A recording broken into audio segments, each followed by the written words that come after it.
kegagalan pelaksanaan demokrasi liberal di Indonesia.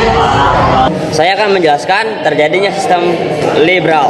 Setelah kemerdekaan tahun 1945, Indonesia belum memiliki sistem pemerintahan yang benar-benar stabil. Maka dari itu, para pemimpin bangsa mencoba berbagai sistem untuk mencari yang paling sesuai bagi negara Indonesia. Lalu, pada tahun 1950, Indonesia mulai menggunakan sistem demokrasi liberal atau sering disebut parlementer dengan diberlakukannya Undang-Undang Dasar Sementara 1950 atau sering disebut juga UUDS. Sistem ini diambil karena dianggap lebih modern dan demokratis seperti yang diterapkan oleh negara-negara barat, di mana rakyat memiliki kebebasan untuk memilih partai dan pemimpinnya. Pada masa ini, muncul banyak partai politik. Rakyat juga mulai ikut aktif dalam pemilihan umum seperti bentuk penerapan demokrasi. Namun, karena terlalu banyak partai dan kepentingan yang berbeda-beda, pemerintahan menjadi tidak stabil. Akibatnya, kabinet sering berganti dan masa jabatan Perdana Menteri tidak bertahan lama. Ketidakstabilan politik ini membuat program pembangunan tidak berjalan dengan baik karena para pemimpin lebih sibuk menghadapi konflik antar partai daripada fokus membangun negara. Tokoh-tokoh penting yang terlibat dalam demokrasi liberal yaitu ada 8. Nah, yang pertama ada Insinyur Soekarno, yaitu Presiden Republik Indonesia. Nah, berperan menjaga persatuan bangsa di tengah seringnya pergantian kabinet. Lalu nomor 2 ada Muhammad Hatta, yaitu tokoh ekonomi, mendorong kemandirian dan demokrasi ekonomi rakyat. Lalu nomor 3 ada Muhammad Nasir, yaitu Perdana Menteri. Nah, ini tuh mengusulkan mosi integral Nasir yang menyatukan Indonesia jadi negara kesatuan. Lalu ada Sukiman Wirjosanjojo, yaitu Perdana Menteri, yaitu berusaha menjaga keamanan dalam negeri dan hubungan luar negeri. Yaitu nomor 5 ada Wilopo, Perdana Menteri, lalu berusaha memperbaiki ekonomi tapi kabinetnya ini terjatuh karena peristiwa Tanjung Morawa. Lalu nomor 6 ada Ali Sastroami Jojo, yaitu Perdana Menteri. Ini itu menyelenggarakan pemilu pertama pada tahun 1955 secara demokratis. Lalu ada nomor 7 Burhanuddin Harahap, yaitu Perdana Menteri. Nah, ini tuh melaksanakan pemilu pada tahun 1955 dan berupaya memberantas korupsi. Lalu yang terakhir nomor 8 Sultan Syahrir, ini adalah tokoh PSI. Nah, ini tuh memperjuangkan demokrasi dan kebebasan politik rakyat. Bagaimana proses pemilihan umum dan pembentukan kabinet pada masa demokrasi liberal dan apa saja tantangan yang dihadapi? Pada masa demokrasi liberal tahun 1950 sampai 1959, pemilu pertama dilakukan pada tahun 1955 untuk memilih DPR dan konstituen secara langsung, umum, bebas, dan rahasia. Kabinet dibentuk berdasarkan sistem parlementer, di mana partai pemenang atau koalisi partai membentuk pemerintahan. Tantangannya, yang pertama ada sering terjadi pergantian kabinet, yang kedua konflik antar partai, yang ketiga pemerintahan tidak stabil, dan yang keempat atau yang terakhir serta pemberontakan di daerah. Kabinet demokrasi liberal. Nah, yang pertama di sini ada kabinet presidensial tahun 1945 sampai 1947. Nah, yaitu yang pertama ada mempertahankan kemerdekaan, yang kedua menata pemerintahan dan ekonomi rakyat.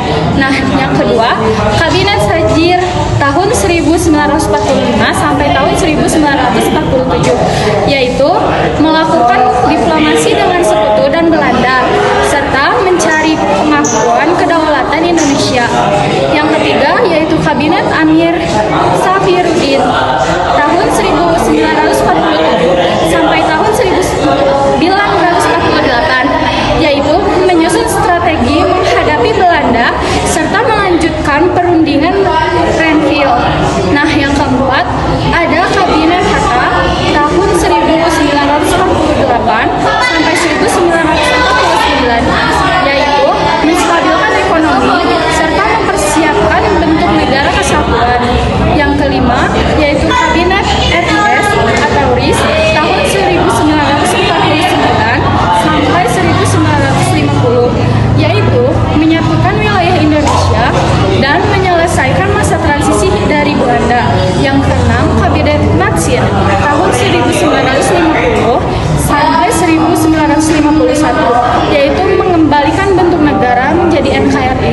serta meningkatkan kesejahteraan rakyat. Nah, yang ketujuh yaitu Kabinet Sukiman tahun 1951 sampai 1952, yaitu menjaga keamanan dalam negeri serta menjalankan politik luar negeri bebas aktif. Nah, di sini yang ditemukan ada Kabinet Wiranto tahun 1952 sampai tahun 1953, yaitu menyiapkan hukum pertama dan juga menstabilkan ekonomi nasional. Nah, yang kesembilan Wali Sastronjojo I tahun 1953 sampai tahun 1955, yaitu melaksanakan pemilu tahun 1955 serta mendorong pendidikan nasional. Nah, 10. Kabinet Burhanuddin Muharrar tahun 1955 sampai tahun 1956, yaitu menyelenggarakan pemilu serta menata keamanan dan yang ke-11 yaitu Kabinet Juanda tahun 1957 sampai tahun 1959, mengeluarkan deklarasi Juanda meningkatkan pembangunan ekonomi dan investasi. Yang ke-12 yaitu Kabinet Kerja Soekarno tahun 1959 sampai 1956, yaitu melaksanakan demokrasi terpimpin, mendorong pembangunan semesta berencana.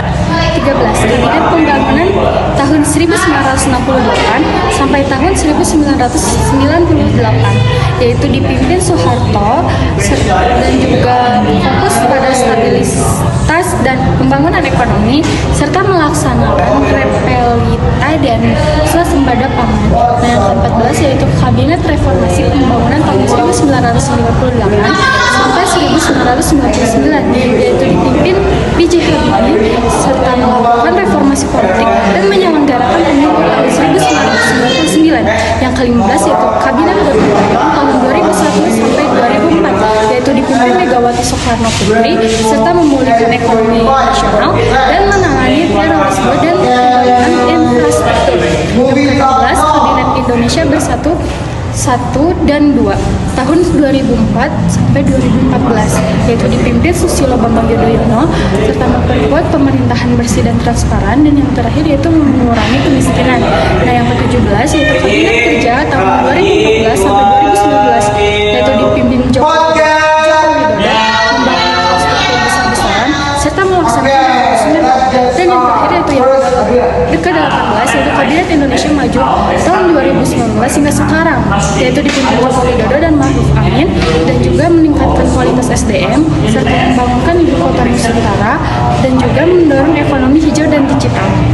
Analisis keberhasilan dan kegagalan demokrasi di Indonesia. Yang pertama ada keberhasilan demokrasi, yaitu demokrasi liberal tahun 1945 sampai 1959. Keberhasilan pemilu pertama di Indonesia tahun 1955 berhasil dilaksanakan secara langsung, umum, bebas, dan rahasia. Ini menjadi tanda bahwa sistem demokrasi mulai berjalan dengan baik. Lalu kebebasan berpendapat dan keberorganisasi dijamin sehingga banyak partai politik muncul dan rakyat dapat ikut aktif di dalam politik. Akhirnya berbagai kebijakan politik baru membuat sistem parlementer.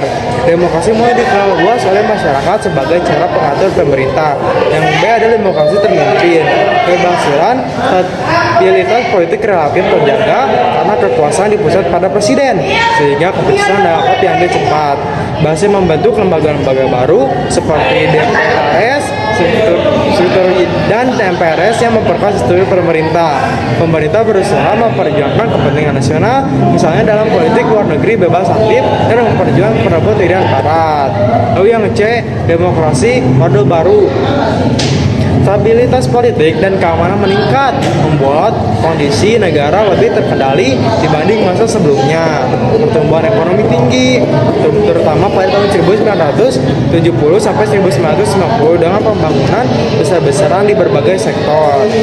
Kesejahteraan masyarakat meningkat, angka kemiskinan menurun, dan Indonesia menjadi negara yang cukup disegani di Asia Tenggara. Lalu yang D adalah demokrasi reformasi. Keberhasilan berpendapat, berorganisasi, dan berepresi dijamin, termasuk kebebasan pers. Pemilu langsung lebih jujur dan adil dengan partisipasi rakyat yang tinggi dan pengawasan independen dari KPU serta masyarakat. Ada yang kayak coba. Terjadi reformasi di berbagai bidang seperti politik, ekonomi, hukum, dan HAM. Lembaga negara lebih seimbang, tidak ada kekuasaan tunggal seperti masa Orde Baru. Lalu setelah keberhasilan ada kegagalan demokrasi. Yang pertama, kegagalan demokrasi liberal. Penggantian kabinet selalu sering lebih 7 kali dalam 9 tahun. Maka pemerintah tidak stabil. Kepentingan partai politik lebih diutamakan daripada kepentingan rakyat. Terus tidak ada kebijakan ekonomi yang konsisten seperti kondisi ekonomi memburuk dan konflik antar partai menyebabkan sulitnya pengerjaan nasional. Yang kedua ada demokrasi termimpin. Kekuasaan berpusat pada presiden menyebabkan penyimpangan dari prinsip demokrasi. Peran parlemen dan partai politik melemah digantikan oleh kontrol penuh pemerintah. Terus kebebasan berpendapat dibatasi, media massa diketat oleh negara. Terus yang keempat, yang ketiga demokrasi Orde Baru. Kekuasaan terpusat pada presiden dengan masa jabatan yang terlalu lama, lebih dari 30 tahun. Terjadi praktik KKN, korupsi, kolusi, dan nepotisme di semua pemerintahan. Kebebasan pers dan pendapat dibungkam. Terus banyak pelanggaran HAM seperti pembatasan organisasi, panggilan aktivis, dan represi terhadap oposisi. Yang terakhir, demokrasi reformasi. Kebebasannya berlebihan tanpa tanggung jawab, sehingga muncul banyak penyalahgunaan kebebasan, fitnah, ujaran, kebencian, dan hoaks. Politik uang dan korupsi masih marak, bahkan di tingkat daerah. Sudah, terima kasih.